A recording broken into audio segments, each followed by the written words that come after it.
L'obscurité s'étendait comme un voile infini, déchiré seulement par la faible lueur des étoiles qui s'éteignaient. Maya manipulait les commandes de son combinaison de confinement, sentant le poids du silence qui dominait la station spatiale Elysium 9.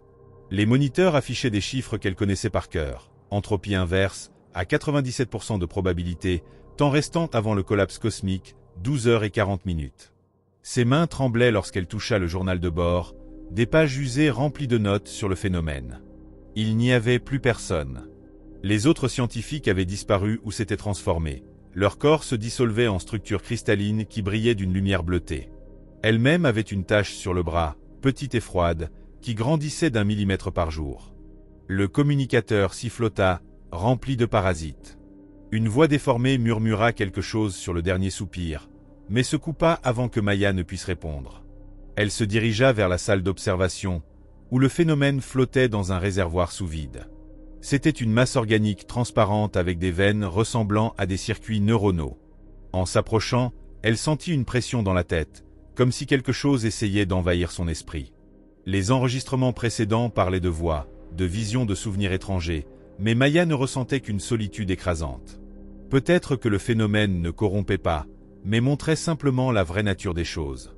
Dans la salle de communication, elle trouva le corps de Béraud, l'ingénieur.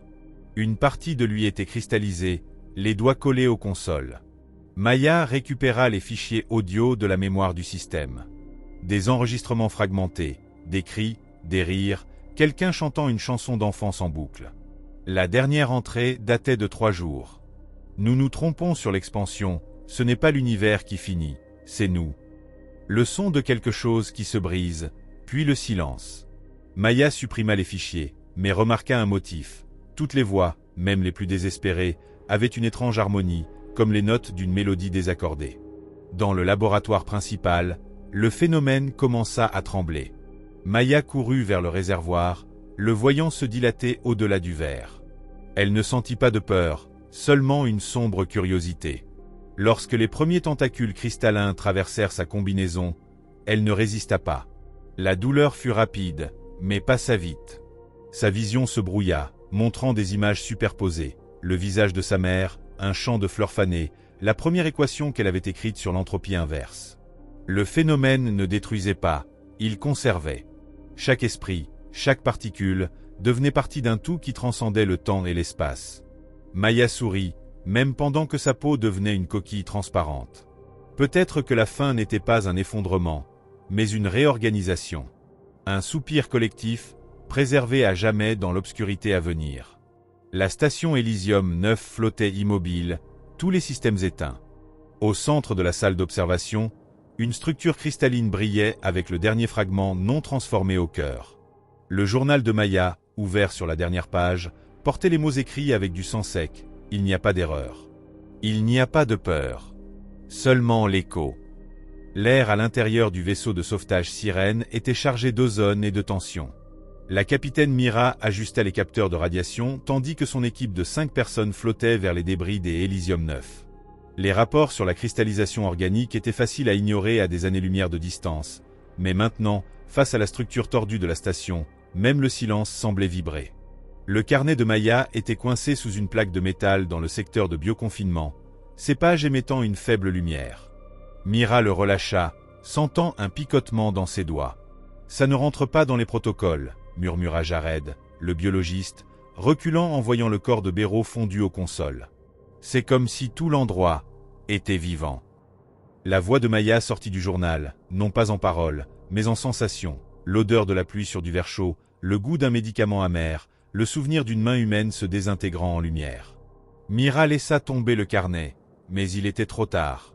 Sa vision périphérique commença à capter des motifs fractales se répétant sur les murs, des veines brillantes pulsant sous le sol. « On s'en va », ordonna-t-elle, mais Dax, l'ingénieur, était immobile devant le réservoir de confinement vide. « Regardez ça », dit-il, en pointant une tache sur le verre. Une substance sombre s'écoulait comme du sang au ralenti, formant des symboles rappelant des équations mathématiques.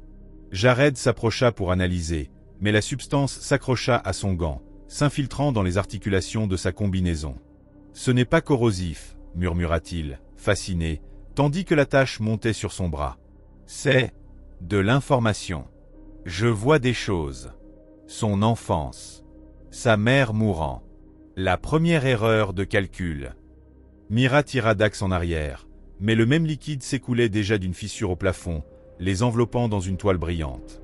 Elle se souvint d'une conférence sur l'entropie inverse. Si l'univers est une bande, le phénomène est le bouton de rembobinage. Maintenant, elle comprenait. Ce n'était pas un effondrement, mais un déploiement. À l'infirmerie de la sirène, des heures plus tard, Jared se réveilla avec de la fièvre. Sa peau était chaude et translucide, révélant des veines qui clignotent en code binaire. « Ça ne fait pas mal », insista-t-il, tandis que Mira essayait de le contenir. « C'est comme être en deux endroits à la fois. Vous devez voir ce que j'ai vu. » Il se mordit la langue, du sang cristallisé tombant comme des diamants. Mira activa la destruction automatique du vaisseau, mais les commandes ne répondirent pas. Au lieu de cela, les moniteurs affichèrent une transmission des Elysium 9, Maya, ou ce qui restait d'elle, faisant signe de l'intérieur du réservoir, les yeux faits d'étoiles mortes. « Il n'y a pas d'erreur », murmura la voix du journal, désormais audible. « Il n'y a pas de peur. » Dax commença à rire, un son entre l'hystérie et l'harmonie. Mira courut vers le pont, mais le vaisseau n'était plus dans l'espace. Les murs se sont dissous en brume, révélant un vide où des formes humaines flottaient, connectées par des cordons de lumière. Elle cria, mais sa voix se transforma en particules de glace.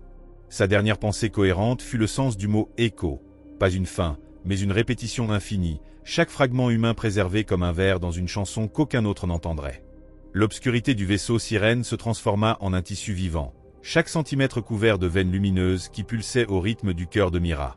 Elle tenta de crier, mais sa voix se dissout en un chœur de murmures, des centaines de milliers de voix, toutes répétant la même mélodie des fichiers de Maya. Dax était complètement cristallisé, sa forme brillante flottant comme une sculpture de glace noire, tandis que Jared se tordait sur le sol, sa peau translucide révélant des organes qui clignotent en motifs binaires. Le journal de Maya flotta jusqu'à elle. Les pages, auparavant vierges, étaient maintenant remplies d'équations qui se réorganisaient à chaque clignement d'œil. Sur le pont de commande, les moniteurs n'affichent plus l'espace, mais des paysages étranges, des villes de verre fondu, des forêts d'arbres d'ombre, des créatures faites de parasites. Dans chaque scène, des figures humanoïdes se dissolvaient en lumière, fusionnant avec des structures cristallines identiques à celles des Elysium 9. Mira comprit alors le phénomène. Ce n'était pas une anomalie, mais un modèle. Une force qui parcourait le cosmos, collectant les civilisations comme un collectionneur obsédé. Chaque vie, chaque pensée, archivée dans une galerie infinie. Son corps commença à briller.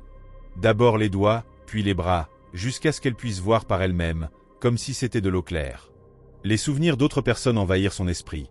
Un homme sur une planète désertique écrivant des poèmes dans le sable avant de devenir poussière. Un enfant dans un vaisseau spatial colonial dessinant des constellations sur la fenêtre. Un vieil scientifique dans un laboratoire sous-marin riant en s'injectant quelque chose dans les veines. Tous étaient des parties d'un plus grand puzzle. Le phénomène ne détruisait pas. Il réorganisait.